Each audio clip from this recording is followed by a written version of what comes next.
Recording the meeting this evening. So if you could please accept on your screen. Also wanted to let you know we'll have interpretation available this evening for folks that need Spanish translation. If you'd like to go to the bottom of your screen and click on the interpretation channel, we'll be activating it now. Muy buenas tardes, bienvenidos a esta reunión comunitaria para recibir información sobre las actualizaciones de nuestro proyecto.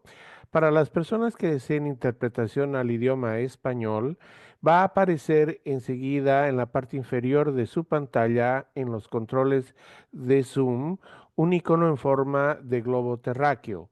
Por favor, hagan clic o presionen el globo para que ustedes puedan escoger entre el inglés y el español. Si desean la interpretación al español, presionen Spanish y ustedes estarán recibiendo los servicios de interpretación. Muchas gracias. Thank you very much.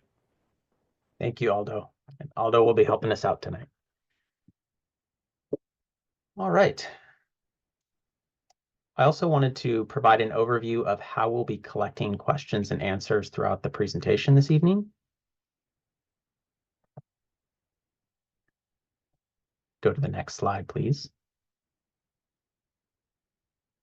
Tonight, we're going to be using our Q&A function for the webinar this evening. So if you have a question as the presenters presenting this evening, if you could please use the Q&A function, submit your questions through this feature. And what will be happening is staff will be collecting questions, collating them on the back end. And when we're done with the presentation, we will be verbalizing those questions for all of our participants. This makes the meeting more transparent and accessible to all people that are attending the meeting, including those that are in the interpretation channel or those that may just be listening on their devices. We will have a brief opportunity at the end of our Q&A, should you not be able to submit a question using this function, for folks to raise their hand, but we'll be primarily collecting questions through the Q&A. So we'd appreciate if you could use this feature. We'll be giving you a presentation tonight, approximately 30 minutes long, and then we'll have plenty of time for question and answer at the end of our presentation. So again, welcome this evening. We really appreciate you being here. We're really excited to share project updates with you this evening. We're going to be giving you an overview of the BART Silicon Valley project program this evening. We'll be giving you an update about where we're at with our stations, our 4 stations for the Phase 2 project. Several of our team members will also be talking to you about future development around the stations, meaning how will housing or commercial development be built around our stations in the future. We'll be giving you a construction update as well. We'll have some photos and a drone flyover that is will fly you over our active construction site. And we'll also be helping provide educational resources for you all so you understand how to follow the project and stay in tune with the project as the project advances. Then we'll be doing our Q&A, and we are scheduled till 8 o'clock this evening, should we need all that time. Okay, so we'll get started with the project overview. And tonight we have Bernice Alaniz here to give you all the project overview. She is our Director of External Affairs and will be helping kick off the presentation. Bernice, take it away. Thank you, Brent, and thank you all on this Zoom virtual meeting for your interest in the project. I hope that you find it informative and that you feel free to ask any questions, jot them down as you go along, and then we'll be covering that. So thank you. We can go to the first slide. Just wanted to give you an update. This project that we're working on now, we call it the Phase 2 project, but it was part of an overall program to extend the regional BART system into Silicon Valley. The first phase of the project was a 10-mile extension that included both the Berryessa and Milpitas stations, and they include bus transit centers, bicycle parking, paid parking structures, and shuttle and drop-off areas. We opened the first phase in June of 2020, and right at the beginning of sort of the COVID epidemic. But we are now seeing increased utilization and are very optimistic that that will continue to grow.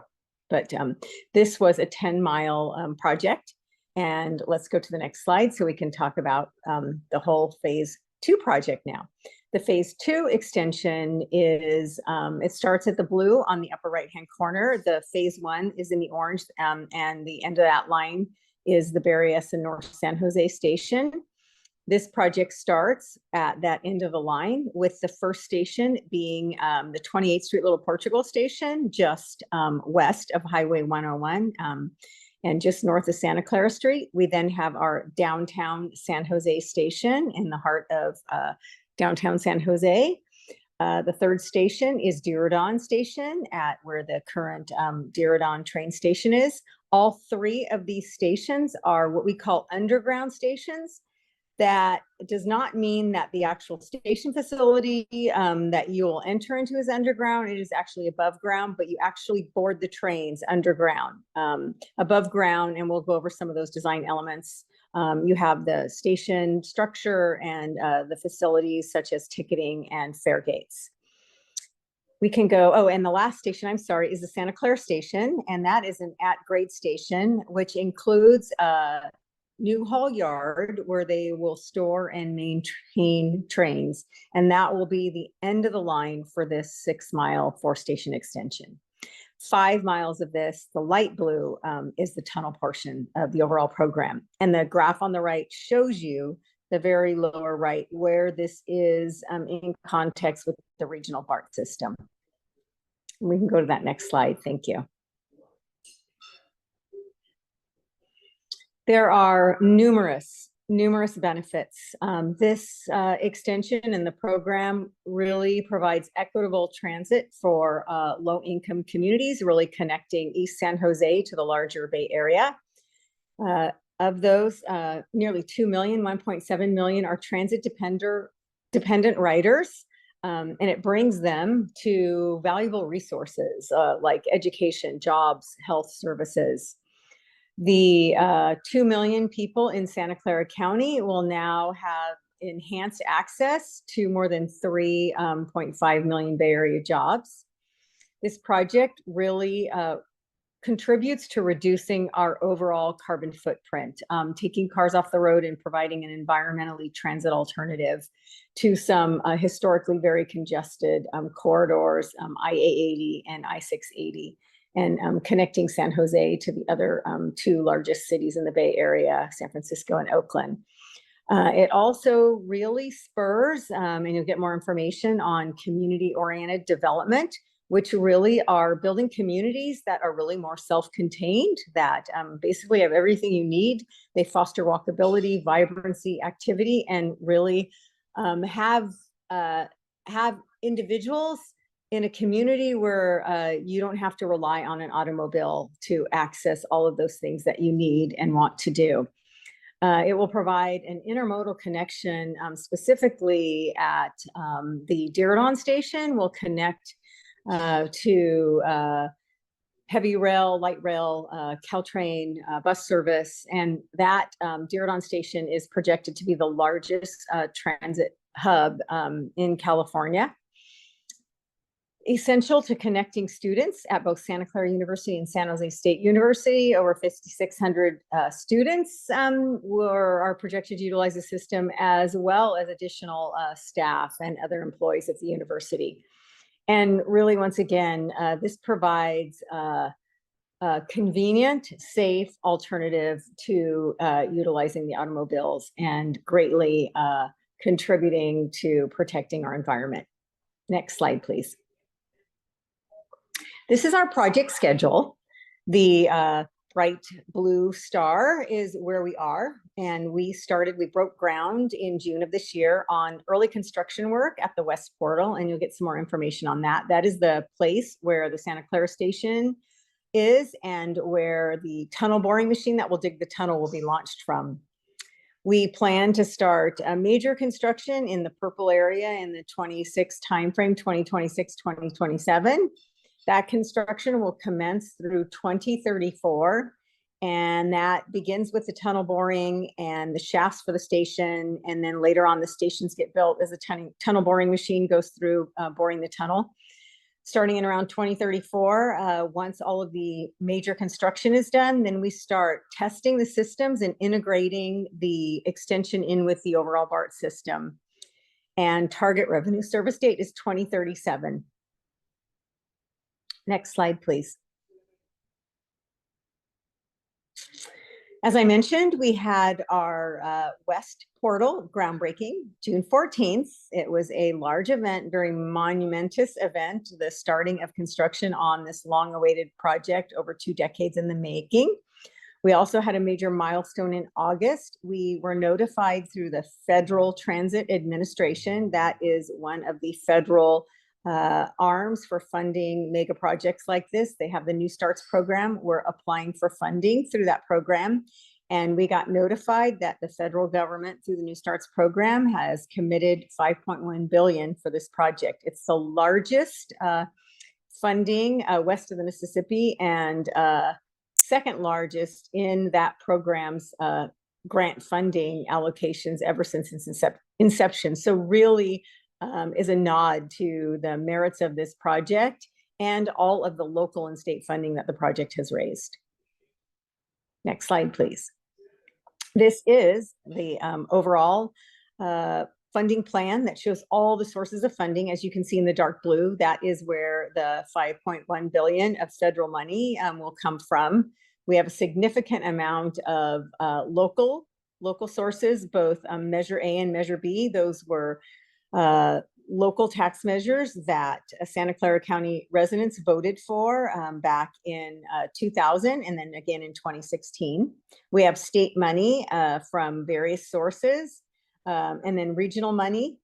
And as you look, there is a little bit of a gray area there in the overall funding plan. That $700 million is a current gap that we are trying to close. We are making progress on closing that through some various ways to reduce cost in the building and construction of the project, as well as we are seeking some other funding sources. We've applied for $100 million in some state grants.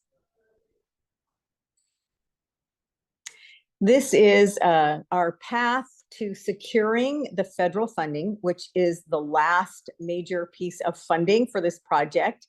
We submitted all of our application materials, and in August, when we got notified of that $5.1 billion, we advanced to the next phase, which is really the final phase before we submit our final application to get the federal funding. As part of that, we submit all of our updates on the project, the advances we've had in design, different refinements to the project, all of our capability in delivering this project. And then the FTA does what they call a risk assessment. They evaluate the project and assign any additional risk, which are associated with cost to that project. And then once we finish that, we make our final submittal to get the FFGA in August of next year, 2025. And then we anticipate getting what is a full funding grant agreement. That is a contractual agreement between the federal government and VTA, the owner of the project. And it basically defines the terms of this contract for the funding, the annual amounts, and how the money and timeframe that'll be allocated over. And I am going to pass it on to Erica now, who is our Deputy Director of External Affairs, to go over some of the aspects of our station designs. Thank you.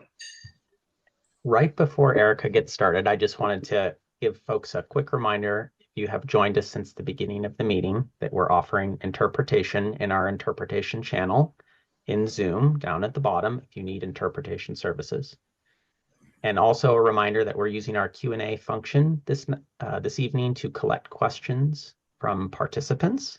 So if you do want to submit a question, we are seeing some of those come in. We really appreciate it. We're starting to file those on the back end and prepare some answers. or our subject matter experts during the FAQ. We will be also posting this slide deck and recording on our website following the meeting at vtabart.org. All right, Erica, why don't you take us away with our station design update? Great, thank you. With each station during the design, we take several things into consideration. So before I dive into the stations, wanted to highlight those here. Passenger experience is at the top of our list. The passenger travel to and from the pier gates and then down into the platforms. And the aesthetics, materials, and finishes within the station. The access and orientation, the location of where the entrances are in relation to the streets, as well as the fare gates. The cost, the anticipated construction costs, the operations and maintenance annual costs, the presence of the station, the scale and the size of the station entrance building in the surrounding neighborhood, the opportunity for transit-oriented development and placemaking elements being a paseo or the plaza, things like that, and the ability to construct future transit-oriented development surrounding the station, as well as making sure that our design is sustainable and supports VTA's sustainability goals. So I know Bernice covered this before, but just wanted to hit high level. The alignment here, we're going to start over on the east end and go through the three stations that have underground boarding platforms, and then walk through the at-grade station, Santa Clara, that's at ground level. So before we dive into the stations, wanted to talk through the typical, if you go to the next slide, the typical layout for the underground stations. If you click on the screen to advance the animation, at the street level, we have the station entrance building with the fare gates, the station agent, the ad fare machines and such in that kind of magenta area. Then folks would travel through to the concourse level, which is what we're showing there in green, which spans from the station entrance all the way down to the tunnel. And then there's the center platform, which you can see in goldenrod there, within the tunnel that provides access to trains in both directions. And then within that, also want to talk through the circulation that a patron will take through to get through the station. So once you go through the fare gates, which are at street level in the pink color there, you would either use escalators or stairs to go down with one escalator switchback to reach the concourse level, and then you would take stairs or elevators to access between the concourse and the platform. The 28th Street station, as we're going to see now, that there's direct access, because as you can see here on the image, the station entrance building is directly over the tunnel. So quickly, I'm going to walk through high level on this slide to orient you to where the station is located, and then we'll go to a more zoomed in view to talk through some of the features. So the 28th Street station is located north of Santa Clara Street. So north is to the left on the page. You can see 101 on the top of the page, and 28th Street is toward the bottom of the page. It's between Santa Clara Street and Julian Street. The dashed line diagonally through the block there is the underground alignment, and in orange is the station platform that's underground. And patrons will enter the building through the station entrance building, which is the teal color. So if we go to the next slide, then before we, another thing wanted to call out here, that at each station, we need to have station infrastructure facilities that are necessary to be close to the station entrance building itself, as well as to the tunnel alignment. So we have some station infrastructure facilities within the station building, directly to the north of the station building, as well as in the north events area. The dark, these are the brown colored areas on the screen. So there's several facilities that we need to have at each station. So then to walk through some of the features that we have here, our anticipated ridership by the time we get to 2040 is 6,700 patrons daily.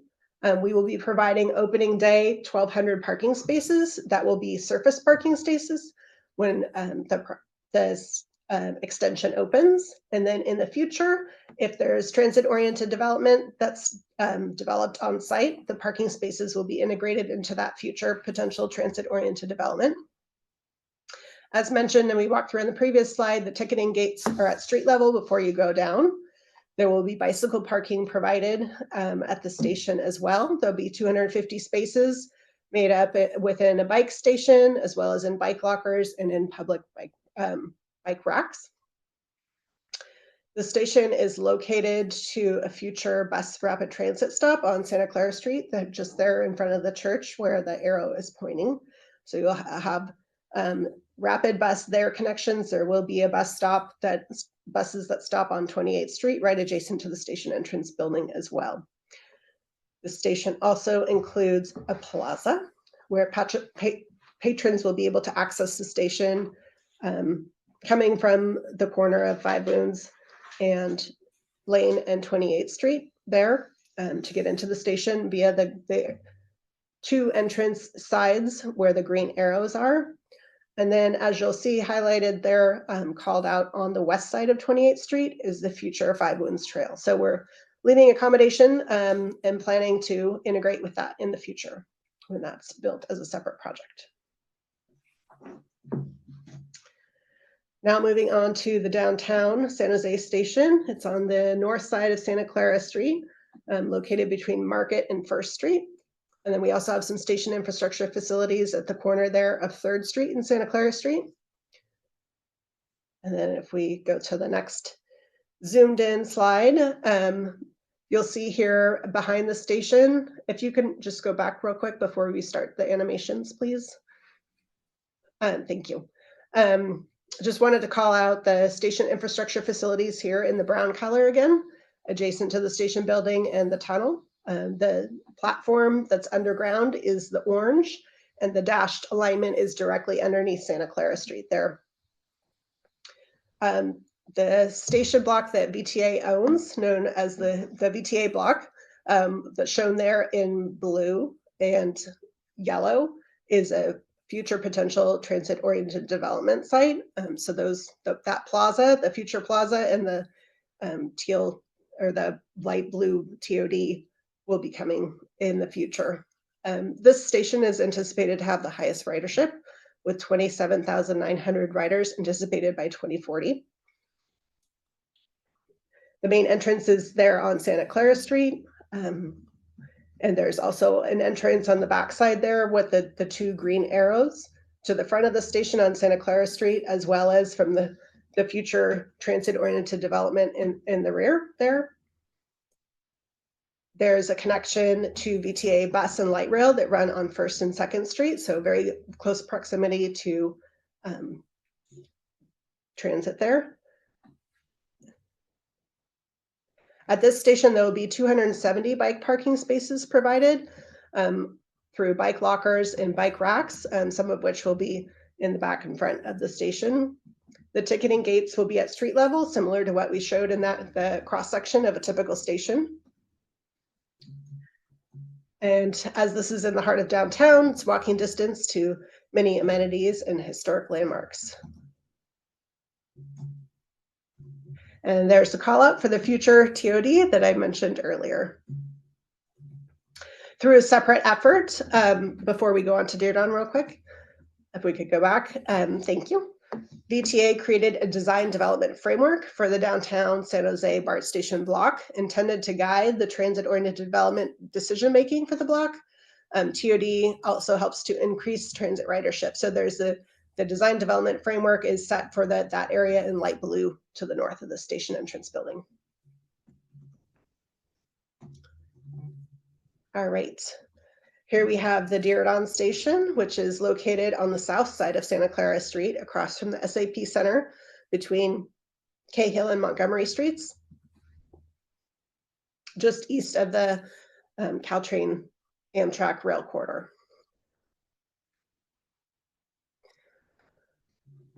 The entrance to the station is from either Cahill or Montgomery Streets on both sides, the east and west side. In the front of the station there is anticipated to be a bike station and some activation, we've been able to locate our station infrastructure facilities adjacent to the tunnel alignment. You'll see there close to the street, as well as adjacent to the station. And there's still available land for future potential transit-oriented development south of the station, there in the blue color. So that's something that at opening day will likely be a location where there's some bike storage, but in the future there'll be transit-oriented development there. There are anticipated to be 9,900 riders at this station by 2040. And we are planning for 190 bike parking spaces through a mix of bike lockers and a bike station as well, there in adjacent to Santa Clara Street, and bike racks. There'll be pedestrian connections to the current Diridon Caltrain station and VTA's Diridon Light Rail station.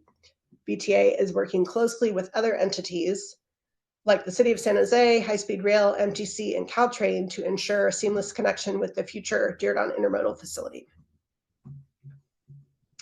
It's across the street from the SAP Center there, and the future Downtown West project, and the future Intermodal project. All right, so once we pass here, then the alignment comes above grade, and the Santa Clara station is our one station that's at grade. Here at this zoom level, you can see Coleman Avenue is along the south side of the page, the bottom side of the page, rather, to the north, with the airport just off the bottom of the page. You can see the existing rail corridor along the top of the page, with Brokaw Road over on the right of the page. PayPal Park, which many of you I'm sure are familiar with, is to the left off of the page.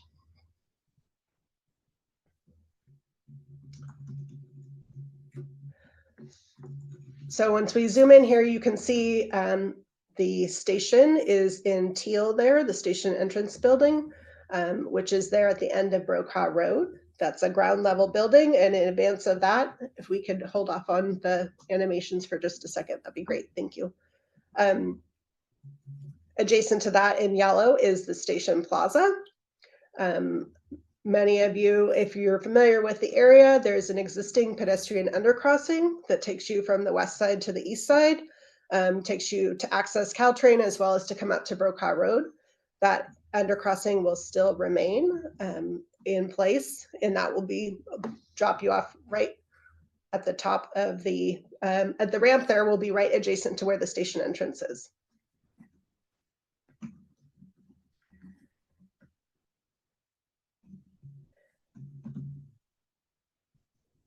Okay, so under construction right along Champions Way right there, and Coleman Avenue is the Gateway Crossings residential development.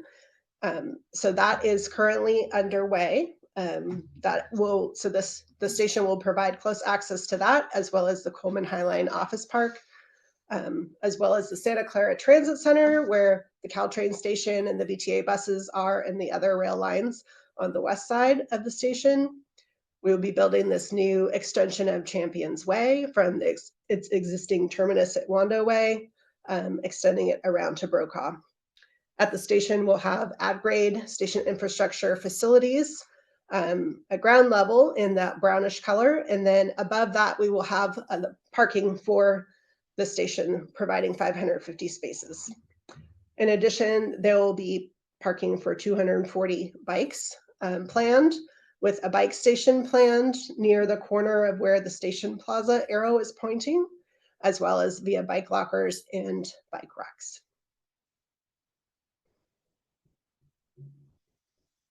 So walking distance through the existing pedestrian undercrossing to Santa Clara University and PayPal Park just to the south of here. And as mentioned, the parking will be above the storage tracks. So the first level of parking will be at a second level above the storage tracks. And with that, that's what we have to cover today for the station designs. Thank you, Erica. That's exciting. And next up, we have Christina Gotuaco-Phillip from our Transit-Oriented Development Communities team. And she'll be speaking with you all this evening about future development around our station areas. So welcome and kick it off, Christina. Thank you. Great. Thanks, Brent. So we know people are coming to Silicon Valley or moving back to the South Bay, securing jobs and expanding their families. So this new BART extension is along a corridor with the opportunity to support tens of thousands of new residents and jobs over time. Closer to opening day of the train, once construction staging has cleared around the stations, VTA will have a few acres of developable parcels, as mentioned by Erica earlier, near the Little Portugal and downtown stations, as well as a small parcel at Dearden. Next slide. So these individual sites all will fall within VTA's larger countywide portfolio of over 24 sites to be built out near some of our other stations as well. And these are all guided by our transit-oriented communities policy, or TOC policy. So the TOC policy and vision includes not only environmental stewardship and affordable housing, but also the goal of easing daily life for people of all ages and abilities in the county through increased access to mobility and opportunity. With the main tools for these goals being these individual developments, or TODs, that we do in tandem with a nonprofit or private developer team on VTA land. And the second tool is grants to local community-based organizations who are working on initiatives within a half-mile of our stations that are part of the broader transit-oriented community surrounding our sites and our stations. Next slide.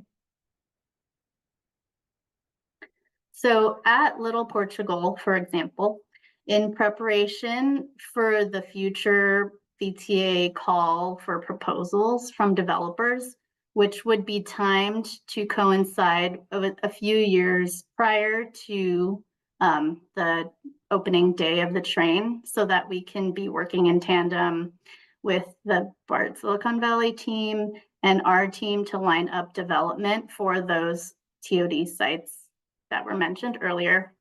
VTA is creating principles called a design development framework. So we had previously done the downtown design development framework, and now we are working on the 28th Street Little Portugal DDF. So please keep an eye out in a few months for our third round of community engagement on the 28th Street Little Portugal DDF, and there will be a public comment period. So these are some of the categories of topics that principles document will cover.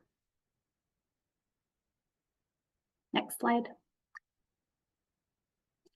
My colleague Melissa Cerezo heads the TOC grants program, and she is here to answer any of your questions in the Q&A later.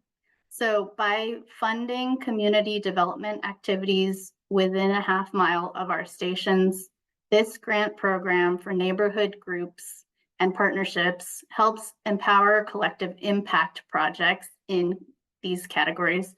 So planning and policy implementation, community resilience, education and engagement, and placemaking and activation, all within proximity of our stations. So if you know of local organizations throughout VTA's service area, please encourage them to start planning for an application to our next cycle, which will come up in the first half of next year. And then more in the near term, so as an individual rather than an organization, if you geek out on transit and planning as we do, which I suspect is the majority of this audience, you can help to participate in our access studies, which our planning and outreach team are conducting for the 28th Street Little Portugal and the downtown station areas. So if you visit those areas, shop there, go to school or church there, or eat or live there, You might see some of our team at pop-up events, but you can also help participate in the surveys, which we'll show on the next slide. And these are being run by my colleagues, Aiko and Anthony, who are also here to help answer any questions. The findings from these will help VTA and the city prioritize local bike, pedestrian, and transit improvements that will help support access to the future stations and local transit-oriented development destinations that will be part of the mixed-use developments that come up around the station. So thank you, and the team will share a few construction updates next. Wonderful. Thank you, Christina. And that's me, Brent. Next, we'll be giving your construction updates. If you didn't have an opportunity to get those QR codes for the access surveys, and there's a lot of questions, I think we can flash them up on the screen later in the presentation. So excited to talk to you all about construction, because while we're still doing some design work on the project, we are also in active construction at the same time. So we began construction this past summer in Santa Clara, which you can see on the left side of this image near the red circle. This is where our maintenance facility will be constructed and where the Santa Clara station will be. And we've been actively working there for the last 6 months. And coming up in the future, we'll be doing some utility relocation work. This is when we have to move utilities in advance of the construction of our stations out of the way to make sure that they're safe and they're operating appropriately and that we don't disrupt their services during major civil construction. And at our downtown station coming up, we anticipate demolishing some of the buildings on that site. There are some buildings that are on the VTA block that Erica talked about earlier, bounded by 1st Street, 2nd Street, Santa Clara, and St. John. And those buildings will need to come down in preparation for preparing that site for the construction of the station. Can we go back to the previous slide, please? Thank you. And then finally, in East San Jose at the 28th Street Little Portugal station, we'll be doing some soils testing work in the coming year. This includes potentially some drilling rigs, some work trucks, and some digging across the station site. And we need to do that environmental work because this site has been occupied by tenants. And so we'll need some time to do some additional soils testing work here before we can begin our construction of the station in the coming year. Okay, so to focus us a bit back in Santa Clara, where most of our construction is happening, for the last 6 to 7 months, our contractor has really been preparing this site. This used to be an active rail yard, Southern Pacific and Union Pacific rail yard, way back when for many years. And they've been preparing the site, installing new utilities for our contractor. They've been working on building roadways, new storm drains, places to collect rainwater. They've also been grading the site. So they've been moving soil from low areas to high areas and just generally getting the site ready for the big major works that are expected in the coming years. You can see some of the colors or shapes on here. These are potential places where we'll be building like the factory to help us construct the tunnel or store some of the soil that will come from the boring machine. And the largest work that is expected on the project to begin next year is the tunnel boring launch structure.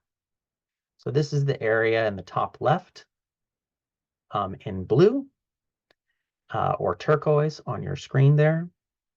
This is a large hole that we need to excavate, and this will be the place where the tunnel boring machine will begin boring on the project. So it will start on the west end in Santa Clara and bore towards the east. So we have to excavate a deep hole about 85 feet deep to eventually put the boring machine into that space so it can begin boring. So this work will take approximately about 2 years and will begin sometime next year.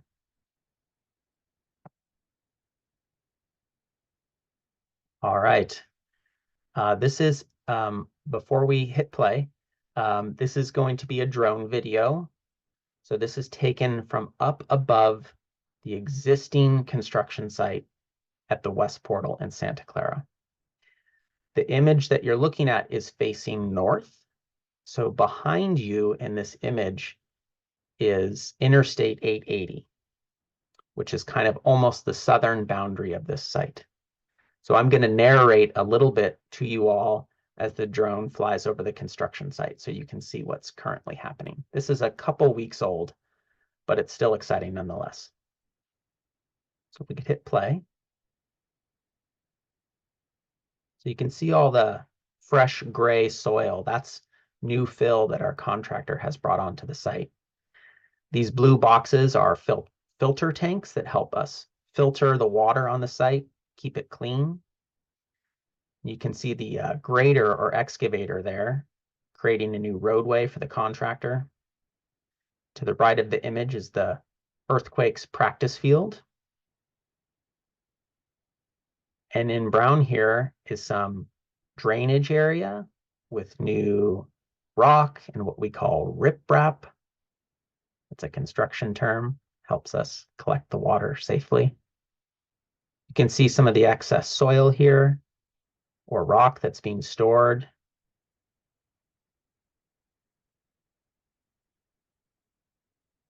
And we have existing parking areas for our contractor as well, including trailers on site at the north end of the site that you can see there in the distance.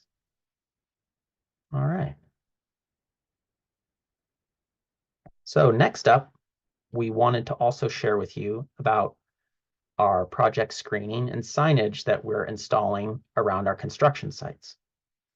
So on the top of this, we wanted to share with you some images of what it will look like maybe in your community if you live around one of the future stations.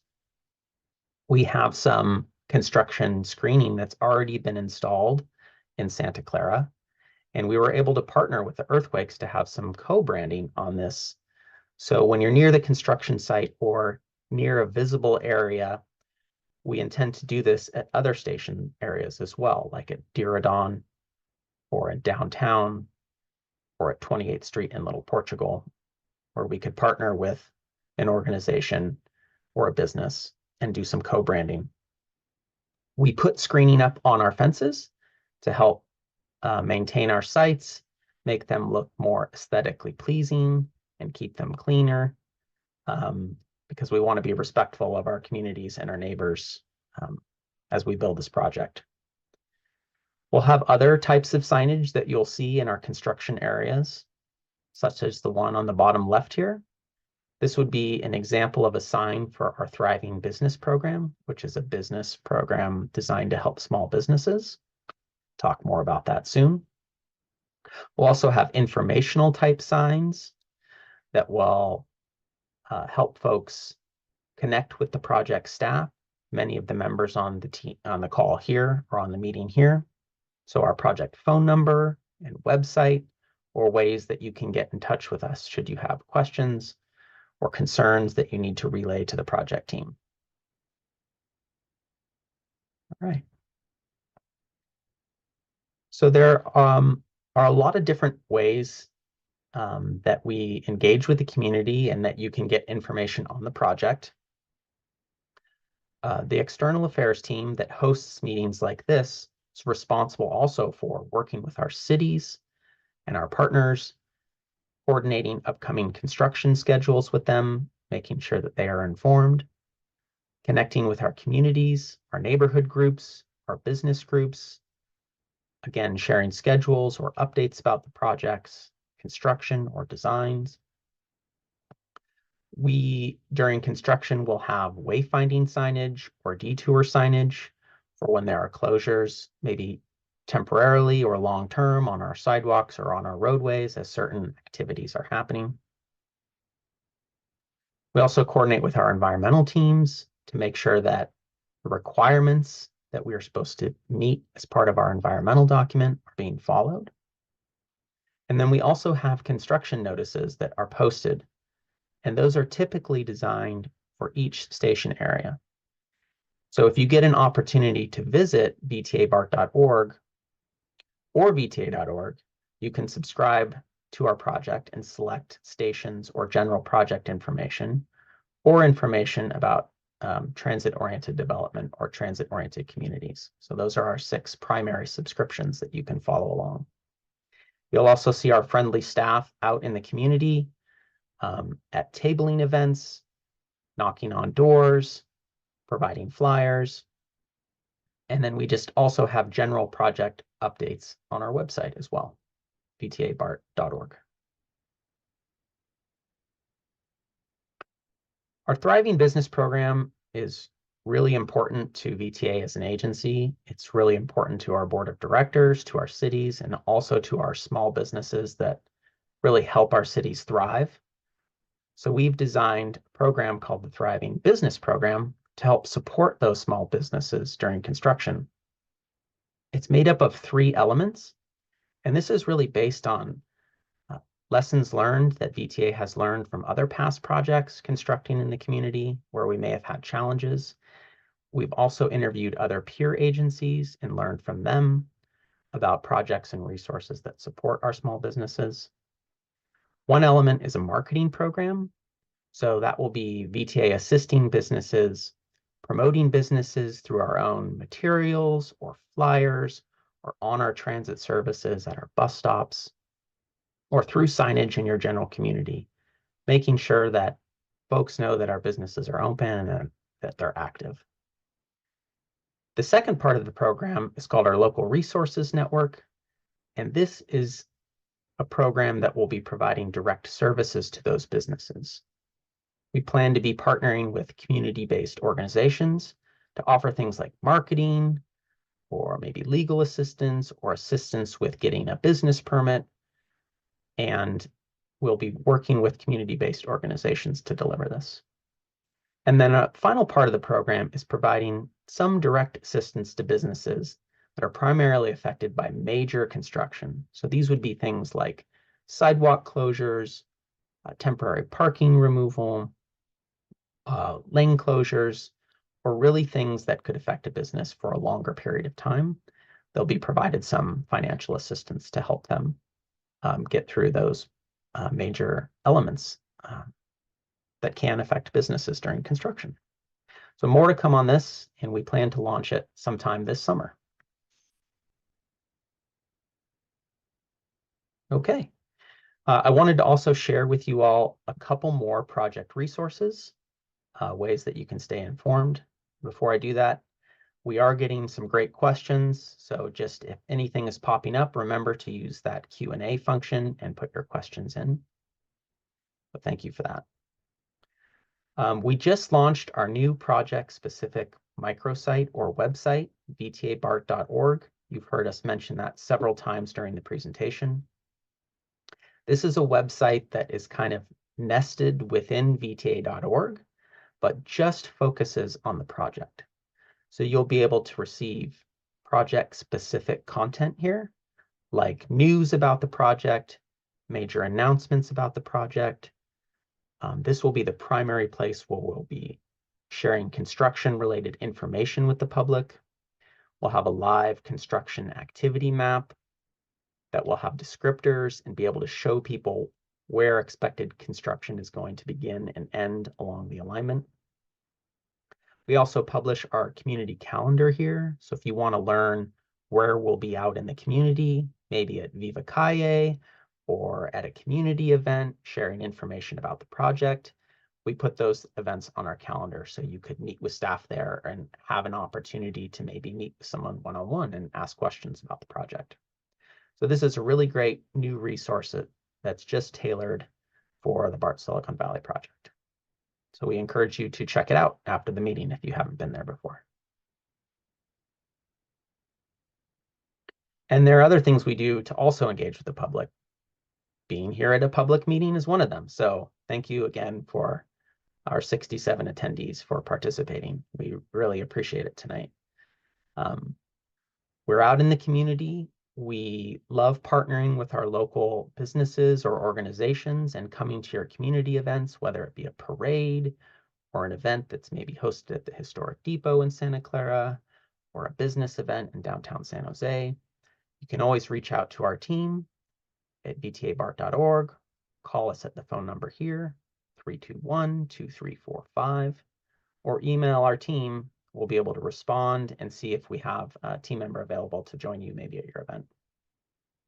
We plan to have more upcoming meetings throughout the year, which I'll cover a little bit later. And then another really important way that you can stay involved is we have a quarterly series of meetings called our community working group meetings. This is made up of really important project advocates, business and community leaders who have been involved in the project for many years. And these are hosted quarterly at a regular schedule, and they are open to the public. So if you wanted to attend or listen in and learn about the project as we continue to design it and start our construction, this is another good resource for you all. Okay, so a couple more slides and then we'll jump into the Q&A. Just wanted to share with you some of our upcoming activities for 2025. So we're going to be opening a downtown public field office sometime in the winter time. So after the new year, we will be publishing these hours on our website. So you'll be able to come into our field office and ask staff questions.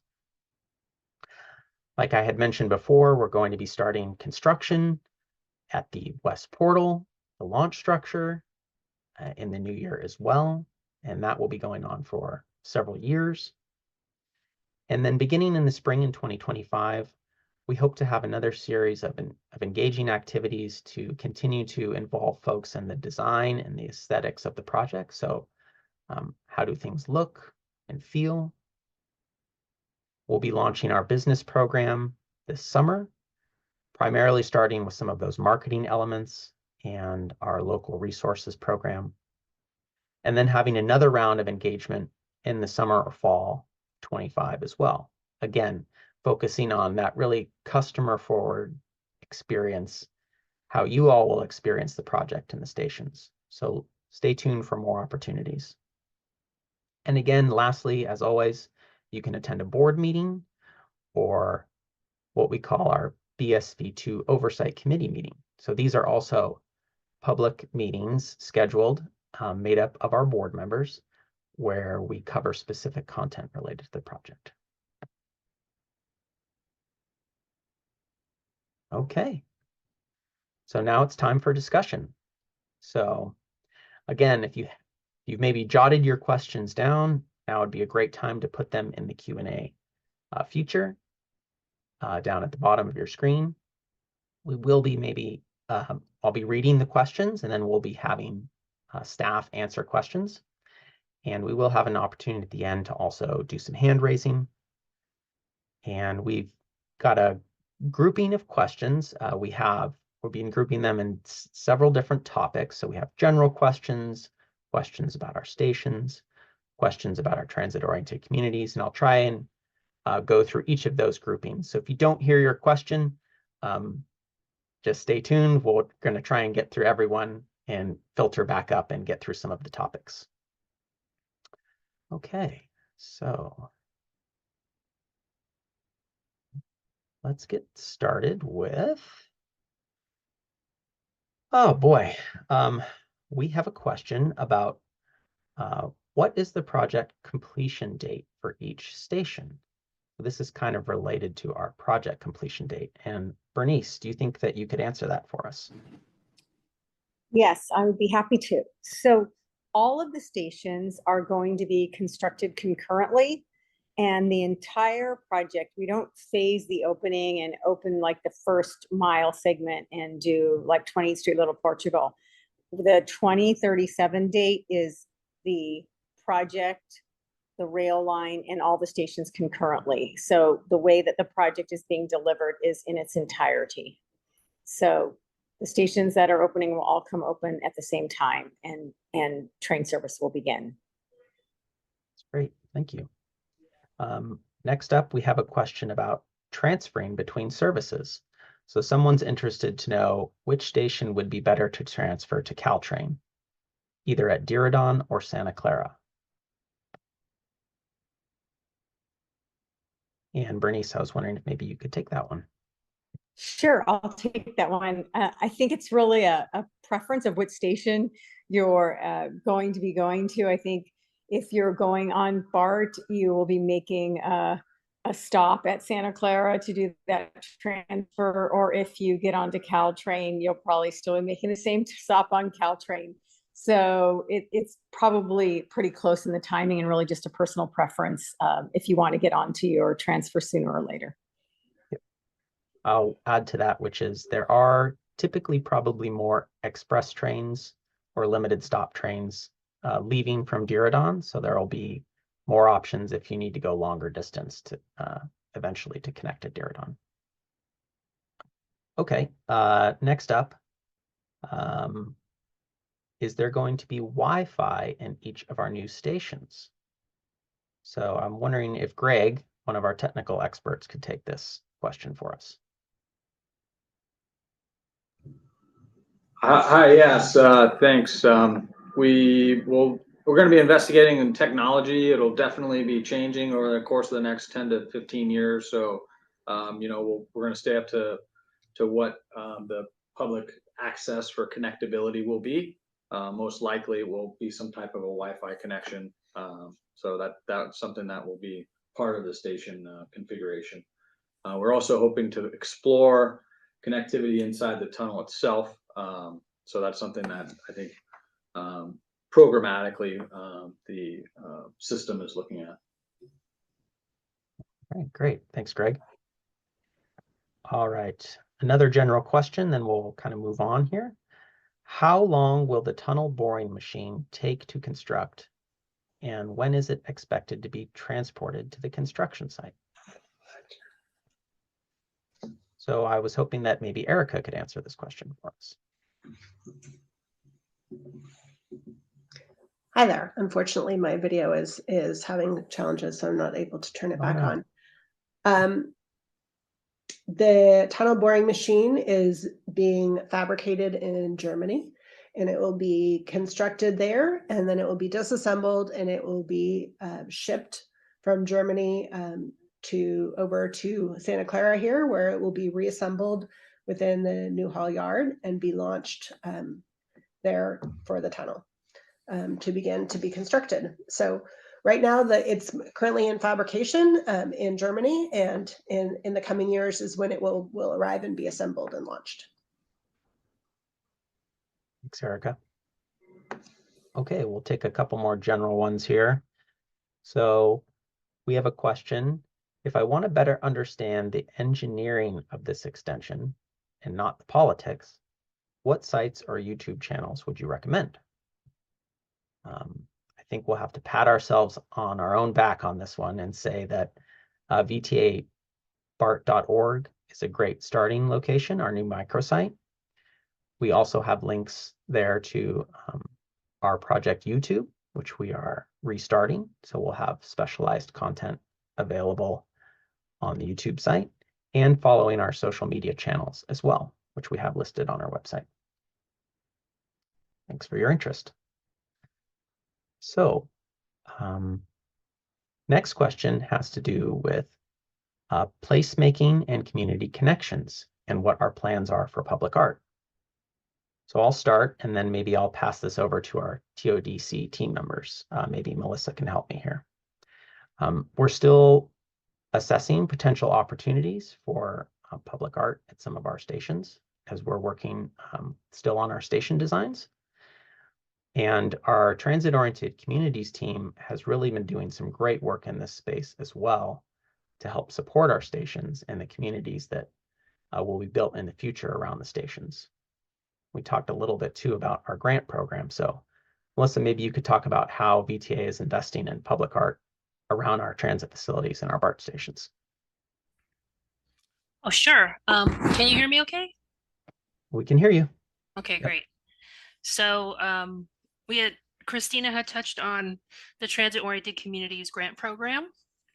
And so this is an opportunity for us to invest in our community assets, which there are a wide range of them, and that includes arts and cultural strategies and placemaking.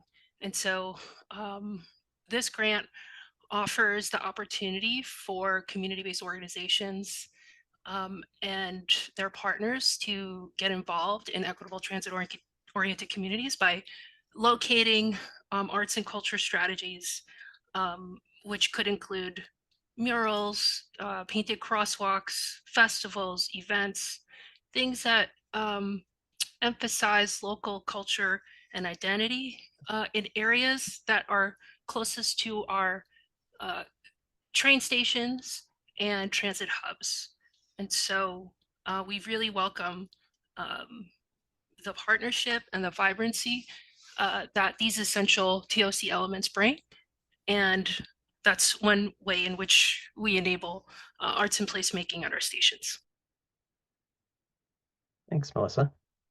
Christina, do you think you could talk a little bit about how our design development framework is planning for art and placemaking in our future communities as well? Sure. There are a number of principles in the 28th Street Little Portugal Design Development Framework that are addressing art and culture, as you saw on that 9-tile slide. As part of the planning effort, there was a contractor called Art Builds Community who helped with outreach. So we did youth engagement at San Jose High School.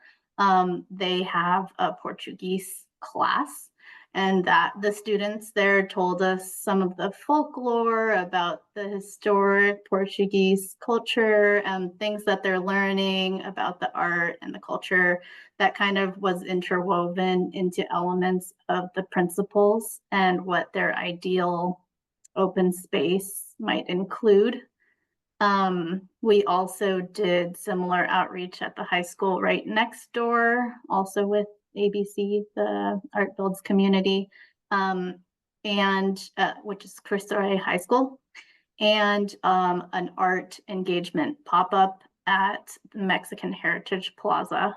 And some of these groups we'll try to reach out to again during our 3rd season of community engagement to make sure that everyone is re-engaged in the next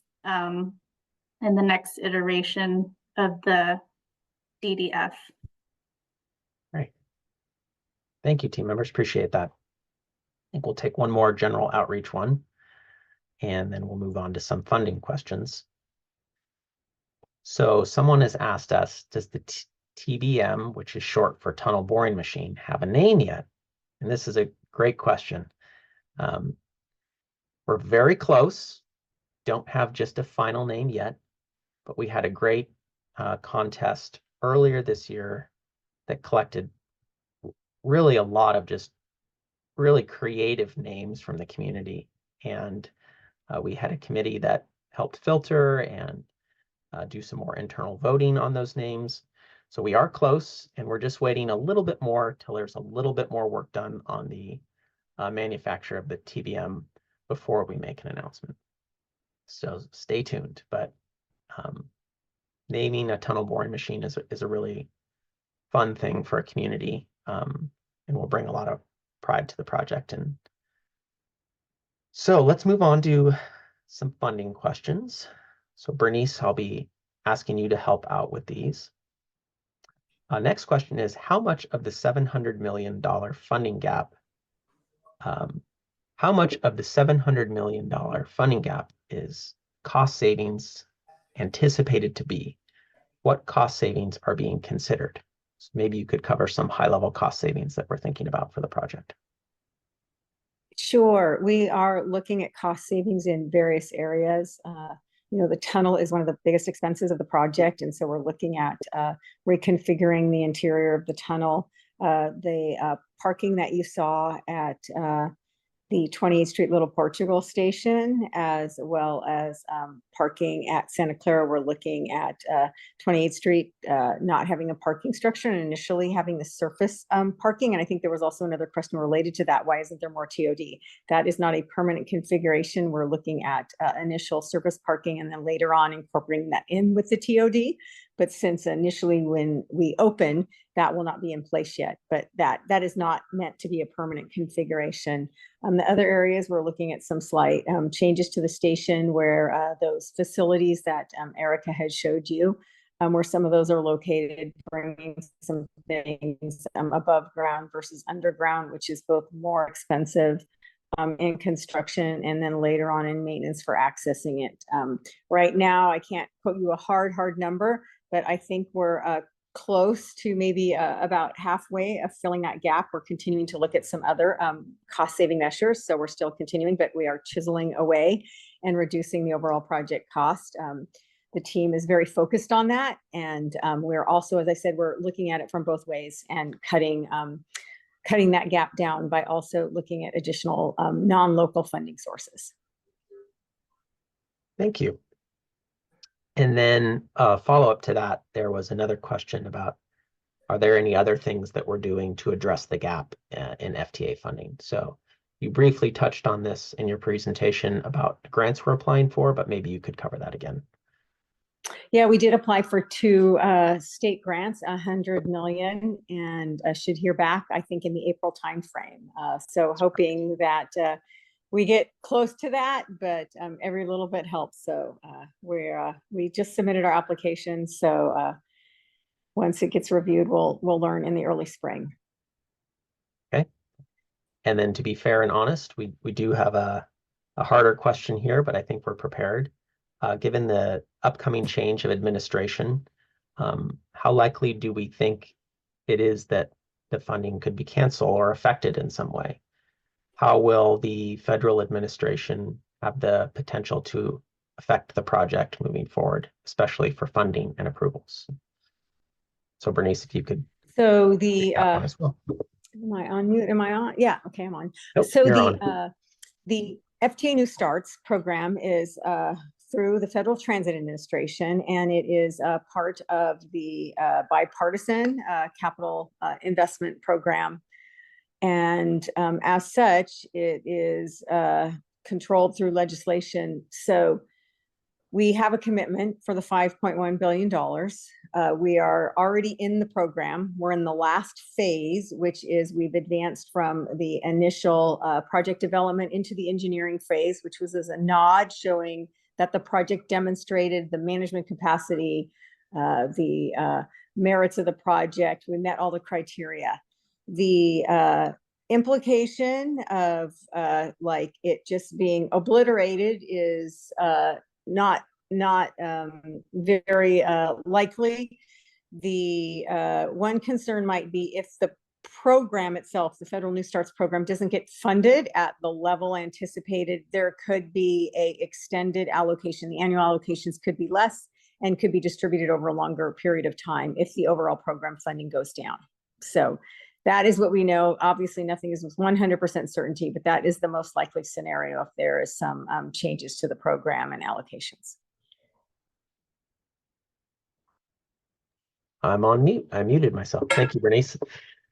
All right, I think I'll take a couple construction outreach questions and then we'll get into some more of our technical questions.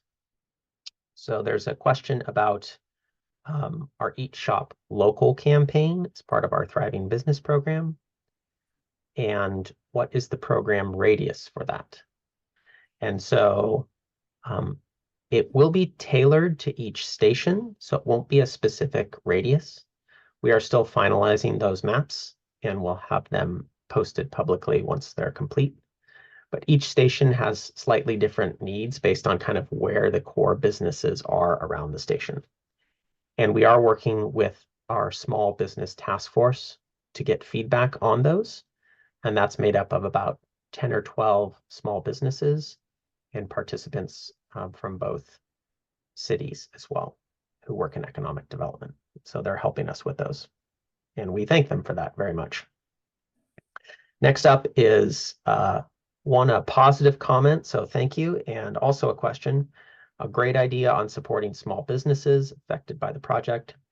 Is there a max that the business can receive? I believe that's in reference to our direct financial assistance, and our schools and churches eligible. So there is a max for what a small business can receive. We do have definitions for what a small business is on our website under our Thriving Business Program page. It's typically businesses of 35 people or less and produce a certain amount of revenue. So if they have to fall under a certain amount of net revenue. And right now you are required to have a business license with the city to receive funding. For businesses that will have major effects, our board has in our authorized budget allowed for up to $10,000 annual per year in direct financial assistance. That is separate from our marketing assistance and our local resources that will also be provided to businesses as well. So if you have more questions about eligibility, you can find that on our project website. Okay, let's move into some more technical questions. So this is great. Thank you. We've received over 40 questions so far. So I'm going to start with the 28th Street Little Portugal station here. So 28th Street Little Portugal station has 3 surface level parking lots. What if that's too much parking? As an alternative, could VTA build a parking garage, something like Milpitas or Berryessa? So I was hoping that maybe Nan could help answer this question and talk a little bit about maybe what is needed for our parking on opening day, and then maybe what we plan to do here in the future as well. I was actually going to defer to Monica. Sure. Yeah. Monica, could you help us out? Yes. So Thank you. the project is required to provide 1,200 parking spots opening day. And the original station design had that as 800 parking spots in a garage and 400 on surface. As you saw in the station concepts that Erica showed and that Bernice mentioned in the question and answer session, that's been replaced with all service parking lot. We find that this offers more flexibility for long-term development to integrate the shared parking with future TOD that Christina shared in the presentation as well. So that's kind of a little bit about why you see now that there's surface parking. Originally there was a garage, but we've kind of changed the design to have that all be surface parking, but then the opportunity for development to take place on top of that parking later on. Yep. I'll just add to that the idea is that we could absorb some of that parking into the future development as buildings are built. So we don't leave no spaces within our communities for people to park. All right, let's see what else we have here at 28th Street. Well, I guess we answered both of those. Let me see here. Why is the Little Portugal station surrounded by a lot of parking? Won't this prevent the station from becoming an integrated part of the neighborhood?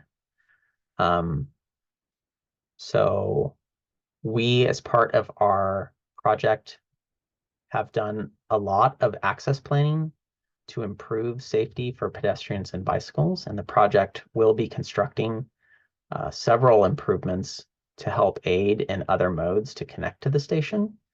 So we'll be having some paths that are constructed, improved bike facilities that are constructed, ADA improvements that will be built as part of the station.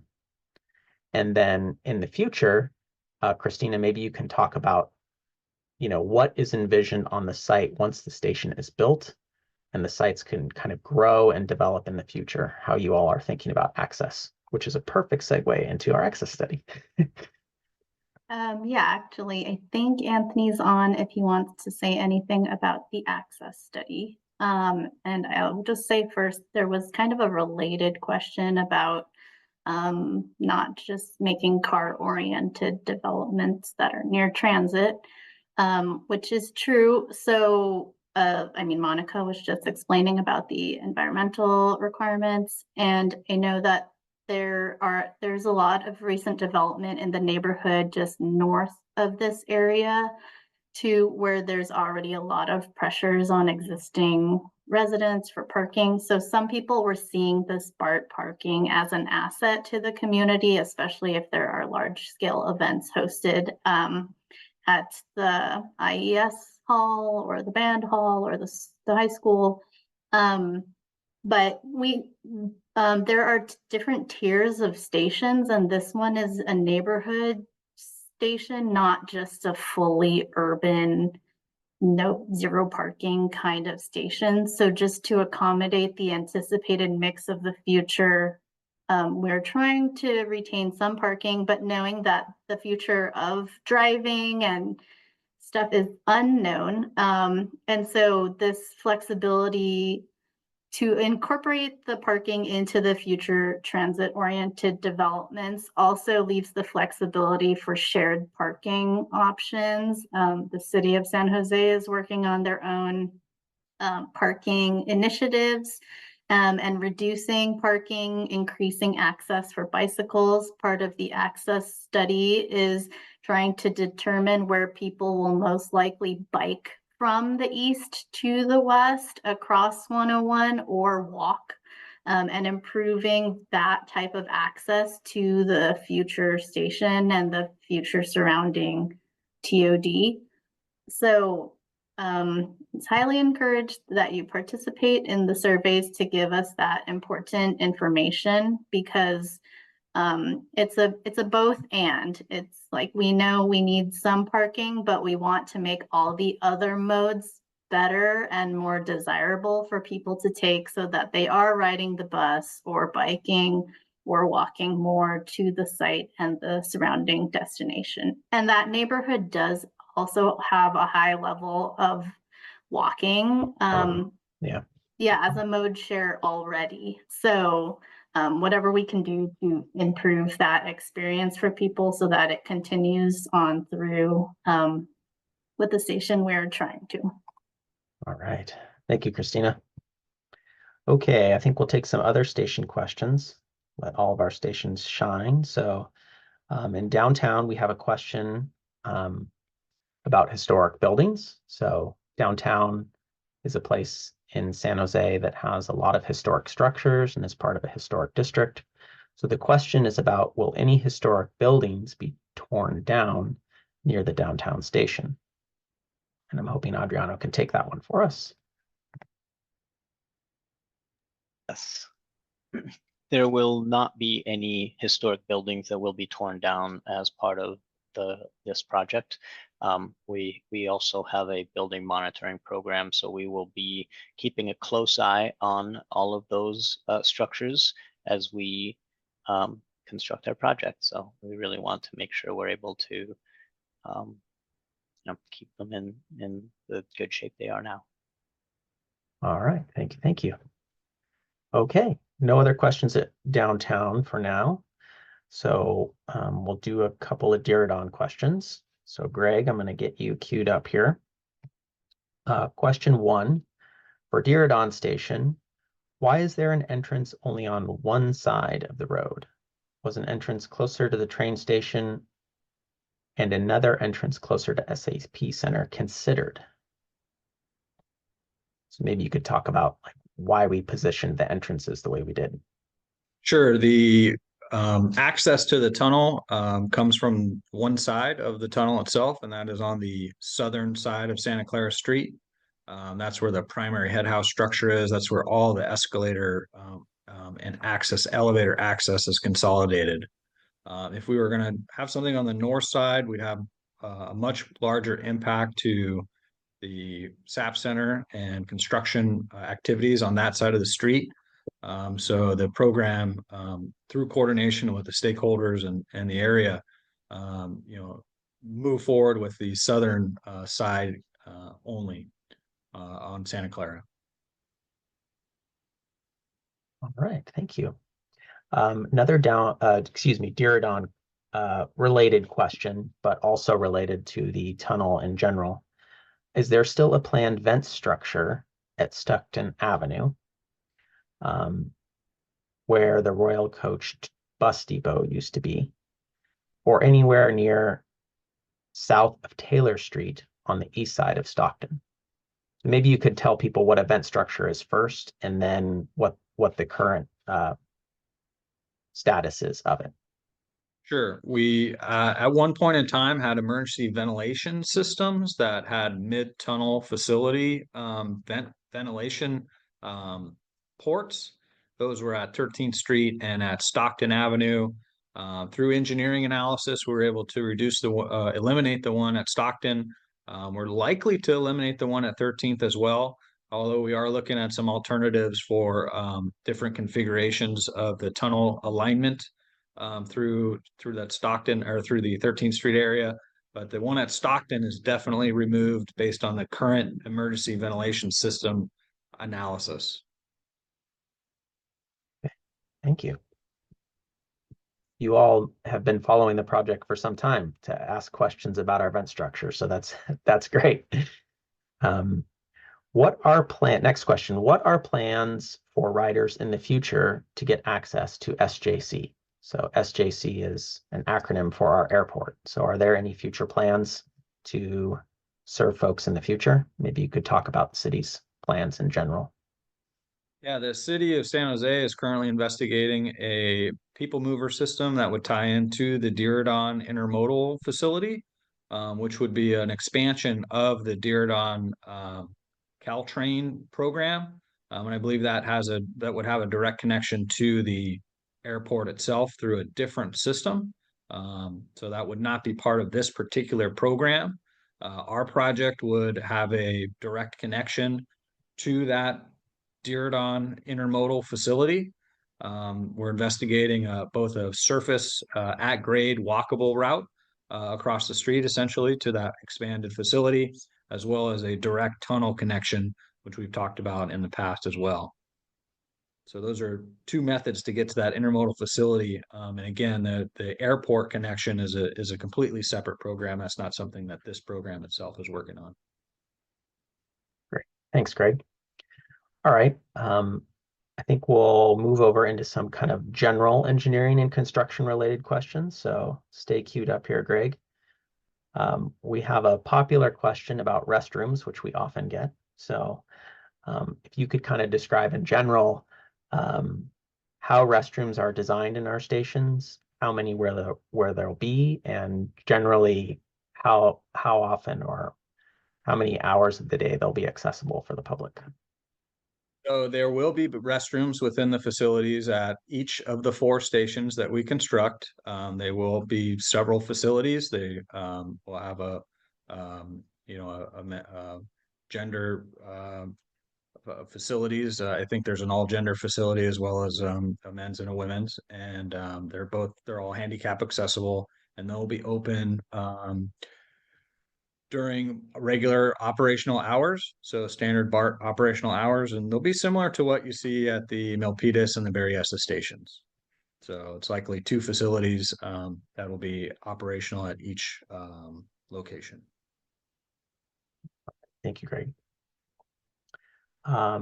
Next up, again, another technical question.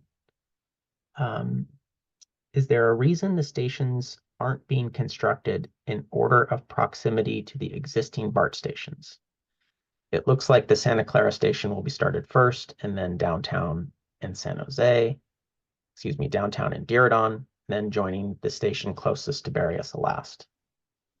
So maybe you could talk about how we plan to deliver our stations, Greg, overall. Sure. In general, the stations will be opened all at the same time. I think that was alluded to at the beginning of the program tonight. But the construction will start at the West Portal facility, which is at the Santa Clara end of the alignment. And so the construction of that tunnel will start in that western alignment and work its way east. So as we move forward with that tunnel alignment, then we'll also start working on each individual station. Some of the largest construction activities and staging will continue at the Newhall facility. So the Santa Clara Newhall Yard area That facility will house a lot of the material laydown areas and things that are happening as part of the tunnel construction.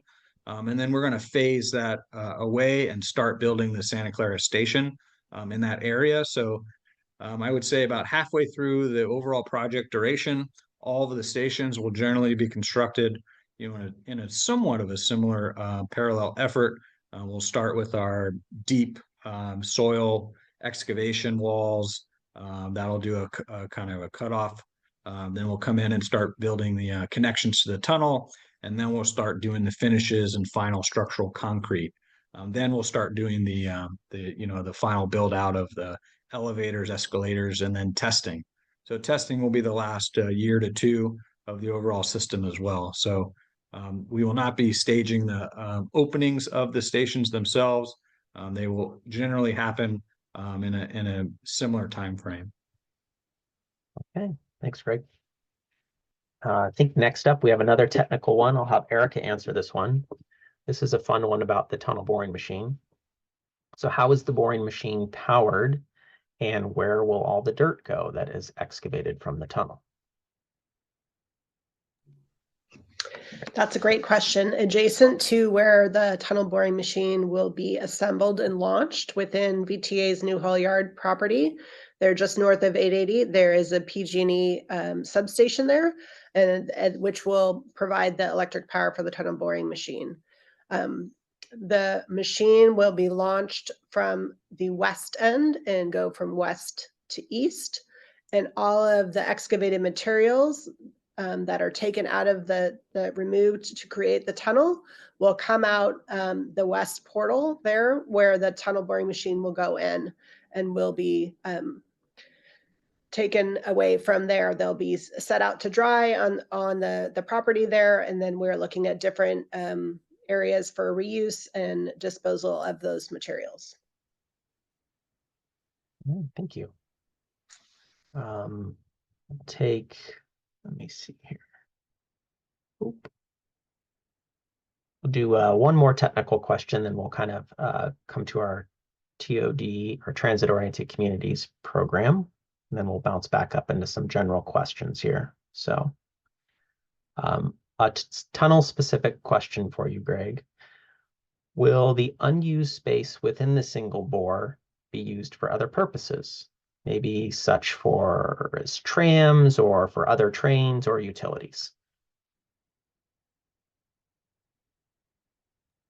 Yeah, there is no other room for another transit system within this tunnel. That's for sure. There will be a lot of other facilities that will be inside of the tunnel that'll help with the tunnel safety. There will be emergency walkways for pedestrians if there were something to happen inside the trainway. Those will also be for maintenance people who will need to maintain that facility. And then there's also airflow requirements that will maintain a safe environment during a fire or any other type of emergency situation. There's conduits, there's a lot of different utilities, fire, water, standpipes, wet standpipes, sump pump configurations. There's a lot of different utilities that essentially run the length of this thing that support the actual BART facility itself. So there's definitely no room for additional trams or transit facilities that, are running parallel with the BART trains. Thanks, Greg. Let's take one more TOD question here.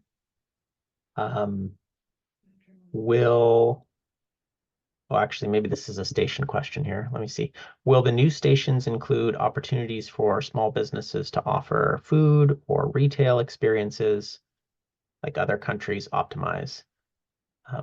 Is there a reason the TOD at the site is not integrated into the initial development? So Greg, maybe you can take the first part and talk about how our stations might have some spaces for small businesses. Yeah, within the paid BART area, there are no restaurants or other things available within the entirety of the BART system. So this is one of the things that we have to recognize as we are establishing an extension of the BART system, and we will not have the ability to put restaurants inside of the paid area. However, adjacent to and entering into the paid area, we could have some availability for some small businesses or some leasable spaces, or potentially some kiosks around different plaza areas that would allow for people to facilitate picking up a coffee or something on the way out of the facility or in. So there are some small business opportunities. They're somewhat limited. We are building a transit facility. That is our main objective here.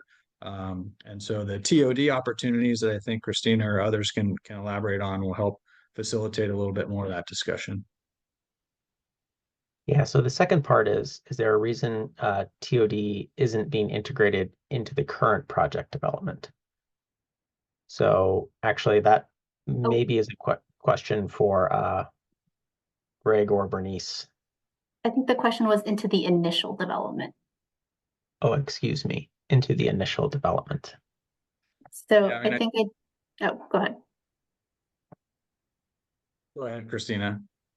I was just going to say, I think I touched on it a little bit, but we're the BSV team, the BART Silicon Valley team needs the site for the contractor, and there's a period of system testing 1 to 2 years after final construction. So our team in real estate and transit-oriented development at VTA is working closely with them to try to align our request for proposals to developers to go out in advance so that developers are lined up and ready to go as soon as the site is no longer needed by the project team, so that we can try to aim for timing so it's not just going to be empty, but we can't necessarily do simultaneous construction, I think, when there's construction staging going on for the project. All right. Thanks, Christina. We're pretty much at time here, folks. So I'm going to give an opportunity for 1 or 2 folks that have their hands raised to answer 1 or 2 more questions, and then we're going to get close to wrapping up for the evening. So I believe we had an attendee with their hand up. Oh, it looks like they have lowered their hand. I do see Lori, you have your hand up. Can you please unmute yourself and ask your question?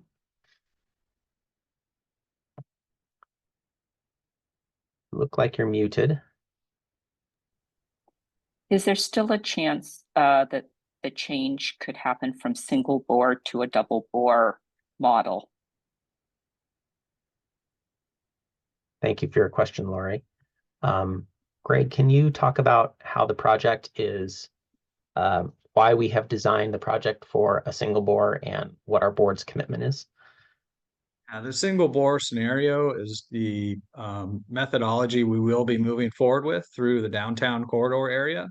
And that will be from the West Portal in Santa Clara all the way past the downtown station. We're looking at potentially going with the double bore scenario to save on schedule from the East Portal maybe to the 28th Street station.